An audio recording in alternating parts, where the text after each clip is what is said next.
That update is coming to us right now from Tallahassee. Governor Ron DeSantis is about to give us a briefing about the hurricane. Let's listen in. We need to be able to weather Dorian. FEMA is fully engaged. Obviously, this is a storm that can impact multiple states at this point, but FEMA is fully engaged here in Florida, and we appreciate that.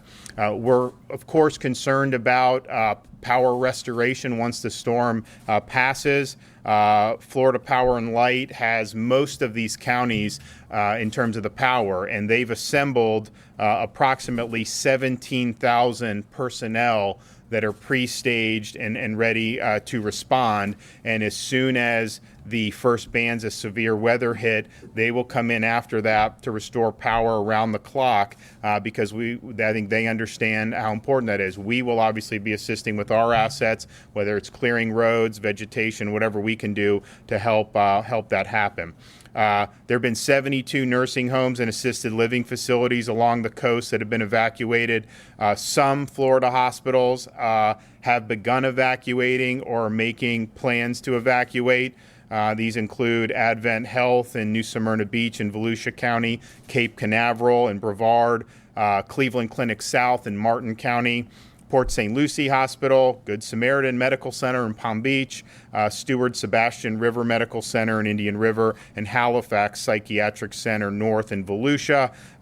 Cleveland Clinic North Martin is a partial evacuation.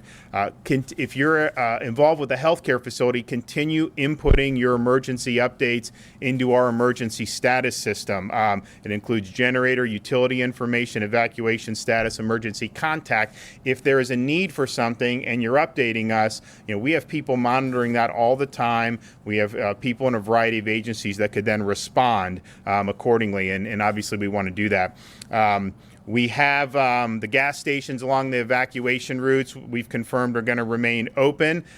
Some of the gas stations in the evacuation zones, you may see some of those start to close soon, but the ones on the routes are going to remain open. I've expanded the suspension of tolls to include routes in and around Jacksonville, like the First Coast Expressway and the I-295 Express Lane. And of course, we suspended tolls on a number of roads in Florida yesterday. Also, the Central Florida Expressway Authority has suspended tolls on a number of roads in and around Central Florida.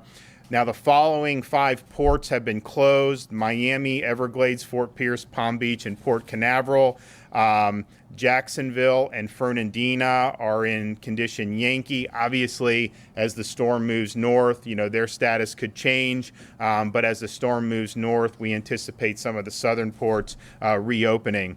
We're still monitoring traffic and have not seen anything out of the ordinary in terms of evacuations, in terms of evacuation traffic, pretty much what we expected. So this has been frustrating, I know, for a lot of people because this seems like we've been talking about this for a long time, but we are in a situation where the storm is stalling very close to our coast. It is going to make a movement, and the movement that it makes is going to have a lot of impact on Floridians. And so please listen to the instructions, heed the instructions, do what you need to do to keep you and your family safe. Take some questions. Governor, at this point, are you confident that all of the nursing homes that you didn't know whether they had updated with generators and whatnot, that those facilities are now safe, as in we've gotten the patients out? I mean, are they in a position, the best position they can be to weather the storm? Well, we have, as I said yesterday, in the coastal counties, the facilities either have confirmed generator availability or that they plan to evacuate. Now, since that has happened, not every one of them has continued to give us updates. And so, if you have a generator and something's wrong with the generator, you need to tell us that. You need to put those updates in. But, they've all either indicated a generator or a plan to evacuate. But this is something that's constantly being monitored by ACA and some of our other state officials. Another thing that ACA is going to be doing is, we have a number of hospitals, obviously, on this east coast of Florida. We're obviously concerned about all of them because it's a sensitive thing. But some of the bigger corporate hospitals probably have more resources resources to handle this. And so ACA has been focusing on getting updates from, offering assistance to some of the independent hospitals, which may not have as many resources. And so they've been very proactive on that, and I appreciate what Mary Mayhew's doing. With the hospitals that are evacuating, are you hearing they are completely evacuating, and do they send their patients then to the interior counties? Is that the plan? I think it's a mix. I mean, Jared would probably know more. Do you want to speak on that? Sure. Thank you, Governor. So it's a mix. Each hospital is doing different things depending upon where they're located, the type of building, and what sort of level surge they might be expecting. So some are obviously moving out their most critical patients. A lot of times they have obviously sister facilities, or they have MOUs in place with other facilities.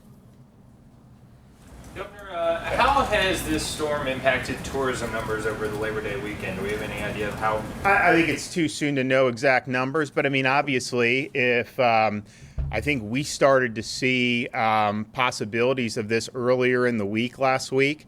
I remember initially we're like, well, it's probably going to run over the mountains of Hispaniola, break up, and then everyone will go. It didn't happen. So I think you're obviously going to see some effect of that.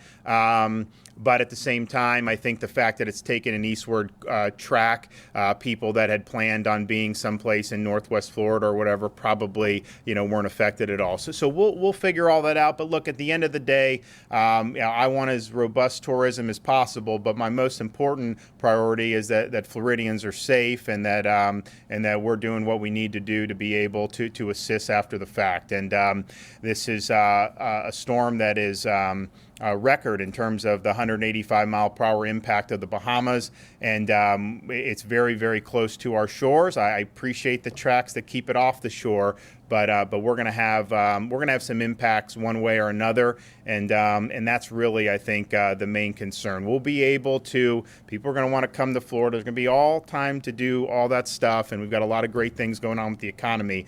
But safety really is number one. So we are. Obviously going to be monitoring this the rest of the day. We have a lot of resources ready to go. The feds have been great. They have a lot of resources ready to go.